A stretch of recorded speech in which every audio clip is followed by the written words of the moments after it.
Bonjour, bonjour, bonsoir à tous et bienvenue pour cette dernière vidéo avec pour sujet, pour thème Uchronia 2. Je suis très contente de vous retrouver un peu après tout ce qui s'est passé, pouvoir revenir sur la finale, revenir sur du coup le FTC et pouvoir conclure finalement définitivement Uchronia 2, la saison Périple en eau trouble. C'est un peu un Ce serait mentir de dire que je suis heureuse de faire cette vidéo, au vu de ce qui s'est passé, durant le FTC. Mais, il faut savoir quand même que, la soirée est passée, j'ai pu un peu, on va dire, digérer ce qui s'était passé et je vais pouvoir revenir, on va dire, en étant un peu plus calme, en étant un peu plus posé et en étant un peu plus réfléchi sur les événements qui se sont passés. Donc, comme vous l'avez compris, la saison se termine. Il faut savoir que nous sommes bien avant le dernier confess vidéo, le dernier vrai confess vidéo. Vous avez eu une vidéo juste avant, durant laquelle je faisais tout simplement mon discours de fin, le discours que nous avons fait en direct durant le FTC, donc face aux membres du jury présents. Et durant cette vidéo, nous allons revenir sur tout ce qui s'est passé durant ce FTC, toute la phase, la semaine d'attente qu'on a eue. Et du coup, forcément, nous allons revenir ensuite sur le ressenti global de la saison, sur mes petites critiques acerbes que j'ai l'habitude de faire, toujours dans l'optique, pas méchante bien évidemment, de détruire une saison, mais juste dans l'optique de montrer les points faibles afin de les améliorer peut-être.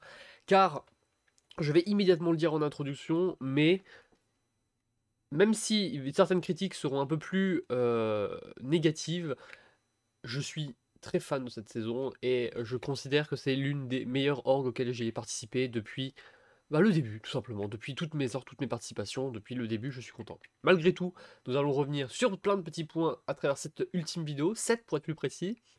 On revient dans un premier temps sur la diffusion des informations au FTC, car je trouve qu'il y a eu un souci concernant le FTC que j'ai que sur le coup je n'avais pas tilté lorsque nous avions eu notre semaine, mais que je me suis rendu compte vraiment que à la toute fin, que quand j'étais en train de pleurer dans ma chambre, et c'est là que je me suis dit il y a un souci.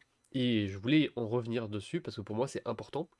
Nous parlerons ensuite de mon ressenti global concernant ce FTC, concernant cette victoire de Svalkensen, puisque si vous ne le savez pas, bien évidemment, j'ai perdu Uchronia Périple en eau trouble, je finirai en deuxième position. Alors, peut-on appeler ça une défaite? Oui, j'appelle ça une défaite.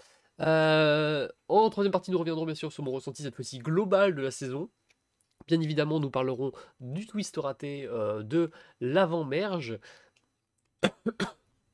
puisque je l'avais déjà développé lors d'un précédent qu'on fasse vidéo, mais nous allons en revenir plus largement, je vais pouvoir plus longuement diffuser ce que je pense. Nous allons ensuite parler de cet emballage magnifique qui est Uchronia saison 2, puisque si je dis que c'est un très bon ORG, le meilleur ORG que j'ai fait depuis longtemps, ce n'est pas pour rien.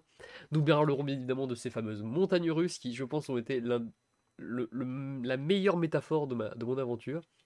Et nous finirons avec, bien évidemment, des remerciements. Bref, sans plus tarder, démarrons immédiatement avec la première partie de cette très très longue vidéo. D'ailleurs, l'introduction est déjà beaucoup trop longue.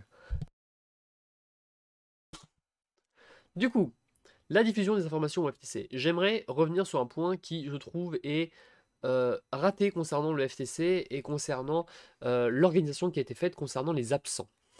Il faut savoir que du coup le FTC a souffert d'une chose, c'est qu'il était certes en direct, mais des personnes ne pouvaient pas être présentes pour le FTC et pour pouvoir tout simplement écouter les discours de fin. Ce qui s'est passé, c'est très simple, c'est que les armateurs ont pris la décision de faire un discours écrit qui serait diffusé aux personnes absentes, et ces personnes absentes pourraient poser des questions avant le direct, où là, les vraies questions seraient posées, les vraies questions directes seraient posées, et où on aurait un vrai discours oral. Je ne suis vraiment pas fan de ça. Je vais tout simplement vous expliquer pourquoi. Car je considère que certains membres du jury n'ont pas eu toutes les informations qu'ils devaient avoir au terme du vote. Ce que j'entends par là, c'est que Diplouf, Matt et en partie SLZ n'ont pas eu la possibilité d'écouter le discours de fin, n'ont pas eu la possibilité de rebondir dessus, de potentiellement réfléchir à ce qui avait été fait, de se réfléchir à ce qui a été dit, pour potentiellement modifier le vote. Ce n'est pas du tout comme ça s'est passé. Le format d'ailleurs, on l'a vu très simplement, c'est ce qui s'est passé, c'est que Ils ont eu un discours écrit, ils ont posé des questions, ils ont écrit leur bulletin. Mais ils n'ont pas eu toute cette fin, toute cette finalité, toutes ces discussions de fin, toute cette vraiment cette sincérité que moi personnellement je voulais diffuser à travers le FTC. Et du coup, je me sens vraiment un peu baisé sur le coup concernant le FTC, car bah oui, tu m'attendais à certains votes, je les ai eus, mais moi ce qui m'intéressait ici, c'était modifier le vote de certaines personnes, mais certaines personnes n'ont pas pu suivre tout ce qui devait être suivi. Ils n'ont pas pu m'entendre parler mon discours final qui n'était pas écrit, était vraiment donné avec le cœur, et, euh, et c'est quelque chose qui m'a un peu frustré dans le sens où, du coup, ben, dans tous les cas, Diplouf et Matt n'auraient pas pu changer leur vote, n'auraient pas pu changer le vote au dernier moment. Et c'est la même chose avec SLZ qui, même s'il arrive à la fin, rate une énorme partie de ce qui fait le FTC. Alors, moi, je sais très bien ce que les gens vont me dire. Mais comment on aurait pu faire pour améliorer ça? Et ben, j'aurais tout simplement dit que on aurait dû séparer le vote et le discours comme n'importe quoi. C'est-à-dire que au lieu de faire un discours slash réponse aux questions en direct le dimanche, il aurait dû être fait par exemple un vendredi, vu qu'on n'était pas disponible le samedi pour la plupart. Un vendredi afin que tout le monde puisse être présent et puis ensuite on faire le dépouillement plus tard afin que tout le monde reçoive les informations, que tout le monde puisse justement avoir l'entièreté des discours, l'entièreté de ce qui a été dit, l'entièreté des remerciements, l'entièreté de tout le parcours. Et ce n'est pas présent. Et je suis très frustré du coup de ça parce que je n'ai pas pu défendre à la juste valeur tout ça à travers le direct parce que malheureusement des personnes ne pouvaient pas être présentes. Je ne dis pas que leur absence était mauvaise, je dis juste que à mon avis le FTC aurait dû être monté différemment afin que les personnes absentes puissent quand même avoir accès à l'entièreté.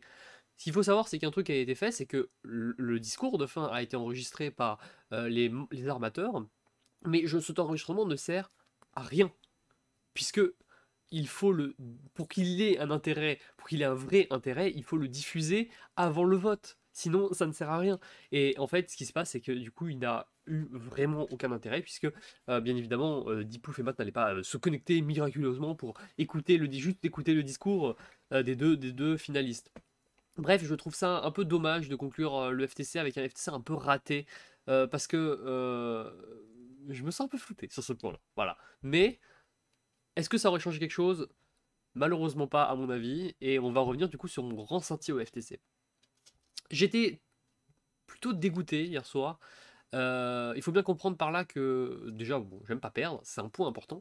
Je suis une assez grande compétitrice et quand je peux potentiellement gagner, bah, je me donne à fond.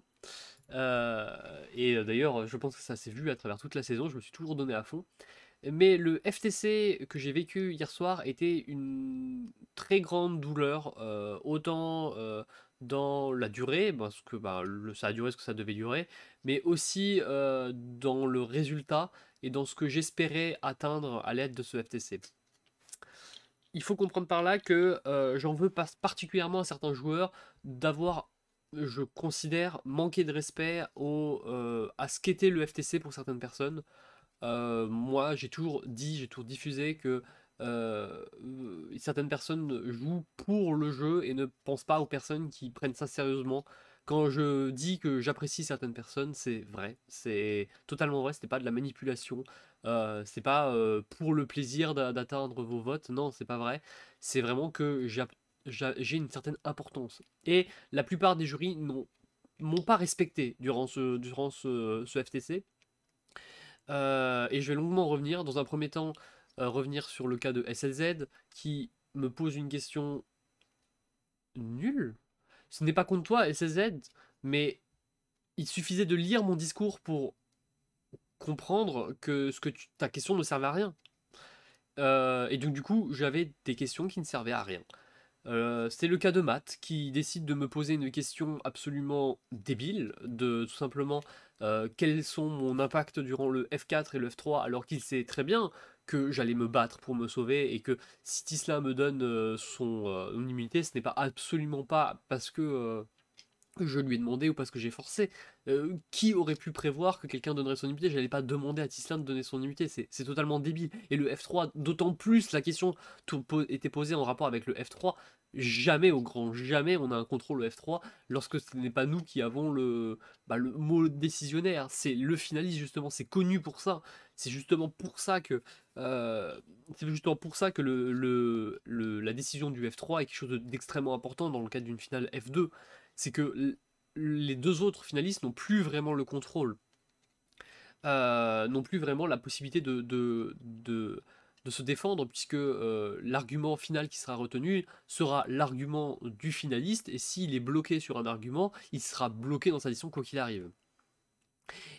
Du coup, c'est très malhonnête de me poser une question aussi dure, alors qu'à côté de cela, eh ben, tu as posé une question ultra facile à Diplouf. Ce n'était pas équilibré, et bah c'est normal, tu préférais Diplouf, c'est presque logique finalement, et tu préférais Svalk, et c'est presque logique du coup que je sois mis en difficulté. Moi, la personne qui pour le coup m'a le plus déçu dans les questions, c'est très largement Diplouf. Euh, je n'ai pas aimé ce manque de respect. Alors je sais pas si tu voyais ça plus comme une blague, ou si vraiment tu t'en foutais de ce FTC au point de jeter, mais c'était important, je trouve, pour certaines personnes, ce FTC. Et me prendre une question troll pour finir, sachant que c'est certainement l'une des choses que je déteste le plus au monde, c'est horrible. Parce qu'en fait, Diplouf, en posant cette question, s'en foutait de la réponse. Il ne l'a pas écouté. Je suis même sûr qu'il ne l'a pas écouté cette réponse. Qu'il en avait rien à faire. Je suis sûr que même avant la question, il n'avait pas prévu de changer son vote pour Svalkensen. Et d'ailleurs, c'est largement validé par la plupart des spectateurs, la plupart des personnes qui sont venues me voir ensuite. C'était évident que Diplouf et Matt ne changeraient pas leur vote. Et ça se voit très bien avec cette question que Diplouf a posée, cette question qui n'a aucun intérêt dans le cadre d'un FTC, qui est juste là pour faire rire et pour montrer à quel point on n'en a rien à foutre du FTC, puisque le gagnant était plus ou moins prédéterminé, en tout cas sur ton vote. Bref, j'ai l'impression de cette finale, on ne m'a pas écouté. Voilà, on ne m'a pas écouté. Je suis très très frustré parce que j'ai eu des reproches qui m'ont énormément blessé lorsqu'on me dit que je ne joue pas, et que bah, j'ai beau parler, on ne m'écoute pas, c'est pitoyable. C'est pitoyable. Je ne demandais pas qu'on me laisse gagner. Je ne demandais pas ça. Je demandais juste qu'on me respecte et qu'on valide le fait que, ok, oui, certes, ta saison, bah, on te la laisse pas gagner parce qu'on préfère voter Svalk, mais oui, on valide le fait que tu as joué. Et la seule personne qui est venue me voir pour s'excuser de ça, c'est Miss Fortune. Et merci Miss Fortune d'avoir été le contre-exemple de tous ces finalistes, de tout ce jury final, parce que j'étais vraiment pas bien hier soir lorsque je vois de telles réactions en fait, de telles personnes qui n'affichent pas n'affichent pas leur envie en fait, de défendre cette finale. C'est juste triste. Et en fait, ce que je trouve encore plus triste, c'est que j'ai cette sensation que si Svalk gagne cette saison, ce n'est pas parce qu'il a eu un bon discours, ce n'est pas parce qu'il a eu une bonne aventure, mais c'est juste qu'il a eu des bons copains qui ont participé à cette saison et qu'il gagne. Hier soir, je parlais de pré-game indirect, mais je trouve après coup que c'est totalement faux. Ce n'est pas du pré-game indirect, c'est du post-merge indirect. Il s'est retrouvé avec des copains et il est resté avec des copains comme avec toute la saison. Euh, et ce n'est pas un souci, c'est bien réfléchi. Il a réussi à maintenir ses amitiés avec les bonnes personnes et je m'en veux. Et là, je vois déjà des personnes venir et dire que c'est hypocrite parce qu'au final, les deux votes que j'ai, c'est des votes d'amis. Et je vais clairement vous dire que si Boba et Tislin m'ont voté parce que c'est des amis, je ne veux pas leur vote. J'espère sincèrement qu'ils ont voté pour mon aventure parce que l'inverse me blesserait énormément. Parce que ben c'est le peu de votes où j'ai l'impression d'avoir été écouté et c'est très très frustrant. Très très frustrant très très dégoûté. Dégoûté de cette conclusion à mon aventure, sachant que j'ai tout donné pour la maintenir. lorsque je ressors du FTC et que la conclusion que j'ai de ce FTC, c'est que j'aurais dû jouer un demi-vote au F8 pour attirer des votes, ben je me dis, mais non, c'est pas comme ça que ça marche. Je vais pas envoyer de la poudre aux yeux pour envoyer de la poudre aux yeux, c'est pas comme ça que ça fonctionne. Mon objectif c'est d'atteindre la fin. Si j'avais utilisé mon demi-vote au F8, ben on m'aurait vu, on m'aurait attiré, on m'aurait visé. C'est pas comme ça que ça marche une saison. Alors oui, Svalk serait sorti, mais c'était pas le plan. C'était pas comme ça que c'est censé fonctionner une saison. Et je suis trop frustré que le FTC se résume à qui a été le plus flashy, alors que, ben, sur le papier, Svalk n'a pas été plus flashy que moi. Bah, je suis désolé de vous le dire, hein. Je suis désolé de vous le dire, hein. C'est pas le cas. Mais bon, félicitations, Svalk. Parce que t'as quand même réussi à gagner au bout. Et ton aventure, comme je l'ai dit lors du discours, elle est largement respectable. Et j'en veux pas à Svalk, j'en veux vraiment à ce jury. De ne pas avoir pris le temps d'écouter ce que j'avais à dire. C'est horrible d'arriver à la fin et d'avoir l'impression que on n'a pas fait l'effort de t'écouter. On n'a pas fait l'effort au moins de respecter un membre du jury final. Parce que si je suis arrivé à la fin, c'est pas pour rien. C'est pas pour rien si je suis arrivé à la fin de cette aventure. C'est pas, c'est pas un move dans le vent. C'est pas juste j'étais derrière les gens. Non, c'est pas vrai. Surtout que je connais mon aventure, je connais ce que j'ai fait, je sais les moves que j'ai fait. Je sais que je suis allé voir Boba pour dire qu'il fallait mentir afin de mettre en bottom. Je sais que j'ai intenté les moves. Je sais que Svalk était en danger. Je sais tout ça. Et alors, je peux comprendre que Svalk veuille maintenir le fait que non, j'étais pas en danger et tout. Ça, je peux comprendre parce que c'est la finale et pour attirer les votes, il faut modifier un peu ce qu'il faut pour attirer les votes. Mais c'est pas vrai. C'est pas vrai. Et je le sais parce que j'ai eu des conversations avec mes alliés, des personnes avec qui j'avançais durant cette aventure et qui m'ont validé ça. Si Svak n'avait pas gagné ses immunités, il serait sorti. Point. Ce n'est pas quelque chose qu'on peut remettre en cause parce que c'est faux. Bref, j'ai perdu. Certaines personnes viendront, me regarderont et me diront mais t'es salé? Peut-être. Je suis dégoûté. C'est ça que je suis. Je suis dégoûté. Et même pas parce que j'ai perdu. C'est parce que des personnes n'ont pas pris le temps de prendre conscience de l'importance qu'avait le FTC pour moi. Parce que durant l'aventure, quand tu te prends des tuer bottom et que le seul moment où tu peux te défendre, les personnes ne t'écoutent pas, bah c'est comme pour ça que j'ai pleuré. C'est même pas parce que je suis content que Osvalk ait gagné. Parce que j'étais pas comme ça, j'étais pas comme ça mon aventure.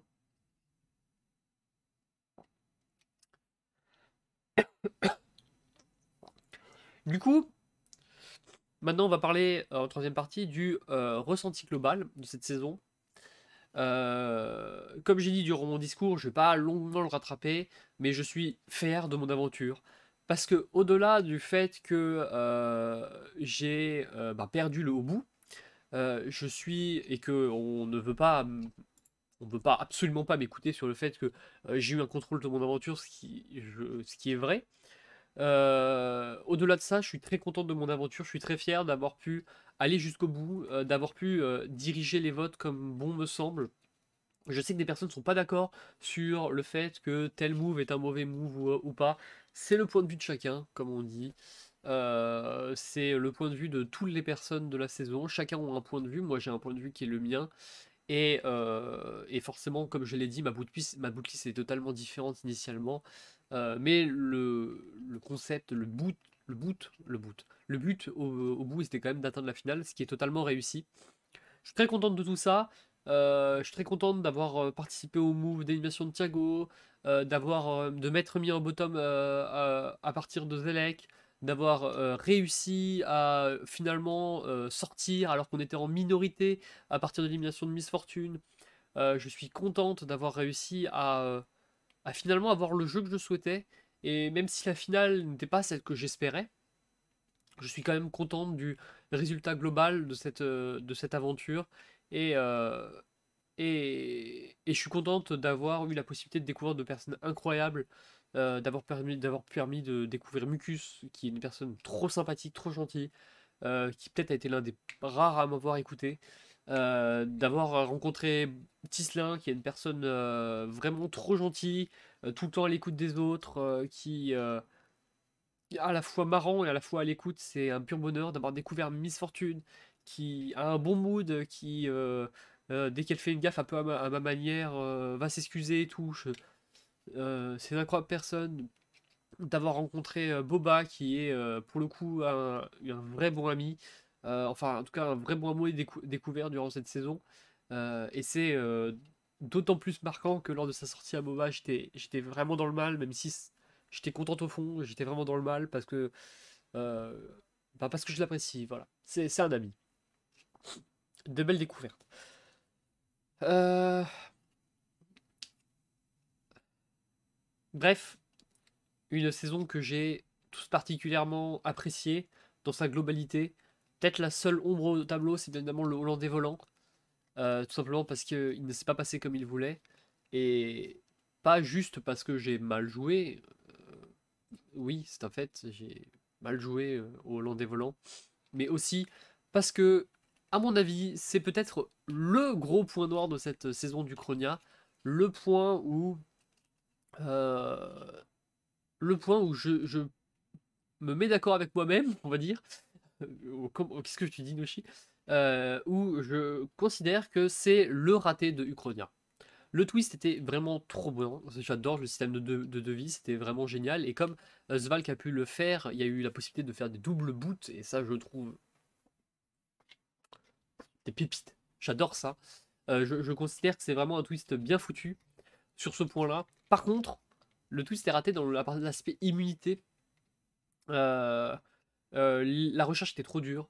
Ce qui fait que toute la partie où on devait bloquer les immunités des autres n'ont jamais eu lieu. En fait, à partir du moment où arrivé chapitre 4 ou 3-4, on n'a toujours pas d'immunité qui sortent, c'était pour moi raté en fait. Parce que les immunités étaient censées sortir petit à petit et ça n'a pas fonctionné en fait. C'est juste raté. C'est sur ce point-là. Il y avait toutes des règles qui étaient mises en place, comme quoi si deux immunités étaient utilisées en même temps, il y avait la personne qui l'utilisait en premier bloquait celle qui utilisait les autres.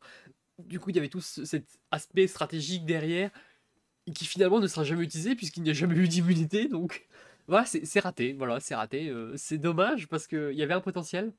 Moi, comme je l'avais dit lors de mes conférences vidéo, moi ce que j'aurais beaucoup vu, c'est que il y avait certes une énorme recherche, mais il y avait plein d'immunités un peu partout dans le Hollandais volant. Et du coup, si par exemple quelqu'un trouvait une immunité à un endroit, et ben la prochaine personne qui venait à cet endroit ne trouvait pas l'immunité. Et du coup, il y avait, par exemple, je sais plus combien on était dans les volets, je crois qu'on était 8. Bah, du coup, il y avait 8 immunités cachées au total, ou 7 pour dire que, et il y en avait certaines qui étaient plus simples que d'autres, et à partir du moment où une immunité était trouvée, bon, on ne pouvait pas rechercher d'autres, mais on avait bloqué cette immunité pour tous les autres. Comme ça permettait déjà d'un peu faire bouger la chose, de montrer que si des personnes sont fortes en recherche, il y a moyen de facilement récupérer une immunité, et ça permettait, on va dire, de créer. Ah, désolé, j'ai cru qu'il y avait un bruit bizarre dans ma maison, c'était juste une moto qui passait. Ah non, c'est pas une moto, c'est une perceuse. Ok. Et du coup, ça permettait, s'il y avait eu ce système, de justement mieux utiliser cet aspect de on peut bloquer les immunités des autres parce que justement on sait que telle immunité a été trouvée, donc on sait qu'il y en a une en jeu, donc voilà, c'est dommage, j'ai beaucoup aimé, surtout que la recherche du Hollandais Volant était vraiment trop trop cool, je suis vraiment trop, trop contente. C'était vraiment trop cool à vivre la recherche et c'est d'autant plus frustrant que c'était bloqué, c'était trop dur, voilà, c'était trop dur. Ça me paraît con, mais quand j'ai trouvé l'avantage qui permettait d'avoir deux vies dans le Hollandais Volant, avec l'alcool de riz, j'étais en mode waouh, trop cool, j'ai trouvé quelque chose. Et c'est une sensation qui était vraiment plaisante à avoir, mais qui finalement n'a pas aidé grand chose vu que c'était trop dur. C'était trop dur. Et c'est comme ça pour toute la saison, il y avait certaines choses qui étaient trop dures, certaines épreuves qui étaient trop dures. En fait, les épreuves pré-merge étaient vraiment très très dures et post-merge étaient plus accessibles et j'ai beaucoup préféré le post-merge rien que grâce à ça parce que justement c'était plus accessible, plus sympathique à vivre. Et d'ailleurs, on va en parler puisque en cinquième partie, je vais parler de l'emballage de cette saison, un emballage incroyable, j'ai adoré. Je trouve que c'est un excellent exemple de comment on doit faire une org de manière sérieuse. Ça me donne trop envie pour Survivor Gaming saison 2, puisque pour ceux qui ne savent pas, j'ai co-organisé Survivor Gaming la saison 1, Miss Whisper. Ça me donne trop envie pour la saison 2 de m'intéresser plus longuement aux bots, de voir ce qu'on peut vraiment potentiellement faire. C'est un pur bonheur d'avoir vu cette saison. C'est inspirant, mais as fuck. Et GG les armateurs. Genre, j'ai envie de créer, j'ai envie de faire des trucs, j'ai envie de redonner cette ambiance qu'il y avait eu durant cette saison Uchronia à d'autres joueurs, mais dans d'autres thèmes. J'ai trop envie de rebondir, j'ai trop envie de faire la meilleure orgue possible parce qu'il y a du potentiel. Il y avait des trucs ratés. Je considère que par exemple la création d'Alliance, c'était pas ouf. Je suis pas fan de ça. Mais c'était un parti pris, comme je le dis, un parti pris pour se rapprocher du réel, et c'est vrai qu'une alliance n'est pas vraiment cachée, on peut la voir dans la vraie mission. Mais l'emballage en lui-même est tellement incroyable que j'ai juste envie d'une seule chose, c'est de voir des saisons comme ça, mais créer vraiment les gens. Vous avez un talent au niveau du Chronia, vraiment, vous avez un énorme talent. Je me ferai un énorme plaisir de regarder la saison 3. Si j'ai la possibilité un jour de co-host des saisons aussi bien faites, mais je me ferai un plaisir d'être en compagnie de toutes ces personnes. C'était incroyable. Je suis trop heureuse d'avoir pu participer, d'avoir eu la chance d'être dans une orgue d'une telle qualité. C'était incroyable, vraiment incroyable. J'ai adoré le thème, j'ai adoré le fait qu'il y ait des PNJ, qu'il y ait une histoire. J'ai adoré tous les visuels, j'ai adoré à quoi ressemblaient tous les visuels, tous les avantages. J'ai adoré tout ce qu'il y avait, tout l'englobement.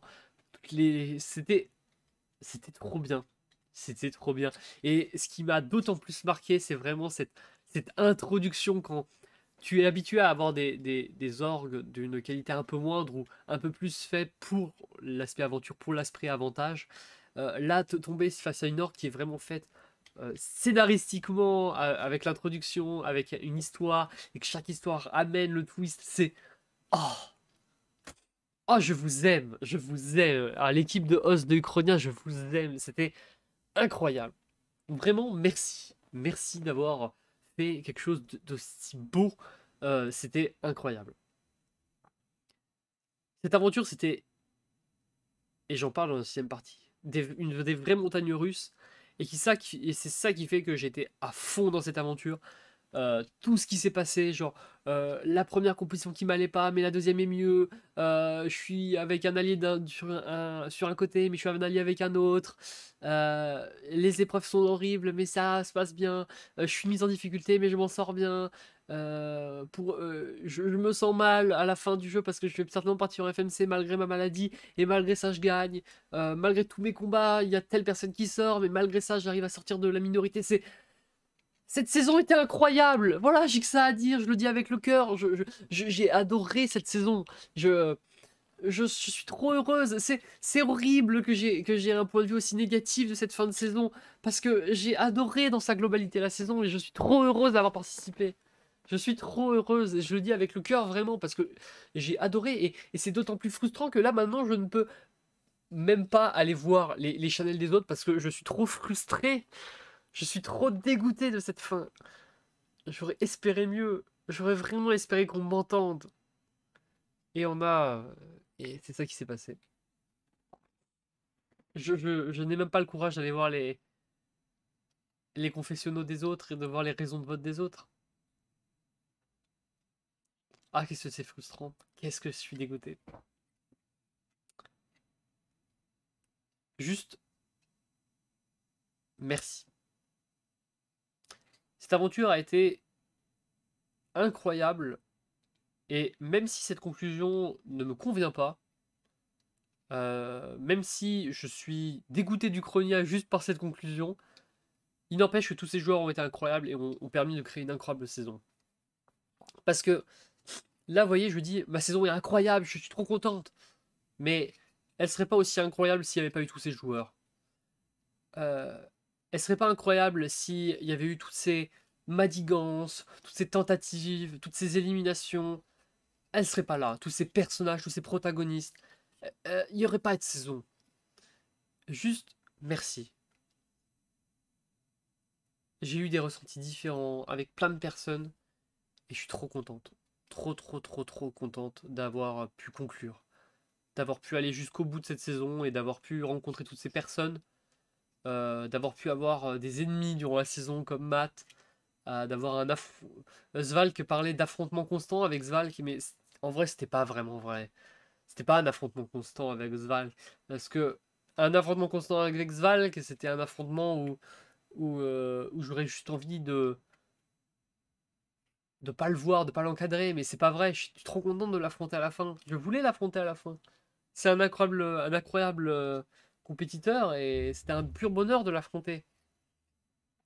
Juste merci à tous, merci à Boba d'avoir été là pour me soutenir, merci à Mucus d'avoir été là, merci à tous les spectateurs qui ont été là lorsque j'étais pas bien, lorsque j'étais malade, que j'étais au bout du goût, que j'ai failli abandonner comme une merde à la fin parce que la maladie, le Covid était en train de me ruiner, que j'étais au fond du gouffre. Merci d'avoir été là parce que je pense que j'ai jamais été aussi proche de l'abandon que à la toute fin, alors que pourtant j'étais au bout.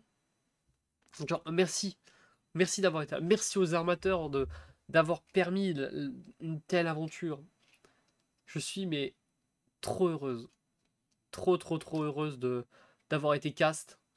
D'avoir eu la possibilité de participer avec Ronia qui me, comme je l'ai dit lors de mon discours, qui me faisait de l'œil depuis bien longtemps. Juste merci. Voilà, un arc se tourne. Je suis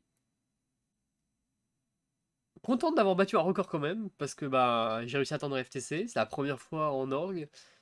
Même si les gens n'ont pas vu comme ils auraient dû mon parcours, bah, j'ai quand même atteint mon FTC, j'ai quand même abattu mon record et je suis contente pour ça. Merci à ceux qui sont sympathiques, qui sont venus me voir après ma défaite pour me réconforter. Merci. Merci énormément, ça fait du bien. Ça fait du bien au vu de tout ce qui s'est passé sur cette fin d'aventure. Merci. Merci vraiment et, euh, et voilà.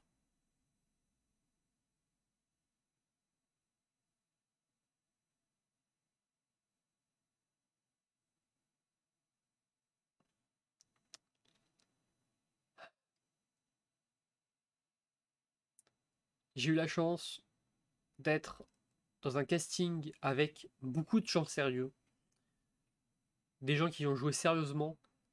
Et en cette période où la communauté ORG est très troll, et en règle générale la communauté ORG est très troll, et je n'aime pas cette partie-là de la communauté, avoir un cadre vraiment propre pour jouer, quel bonheur. Si un jour il y a un All-Star de Uchronia, si un jour on me dit, viens, essaie de ratteindre le FTC de Uchronia, sans hésiter, j'en reviendrai. Salut à tous, c'était l'Ange de Chi, et on se retrouve pour de nouveaux confesses vidéo. C'était l'Ange de Chi. Salut à tous.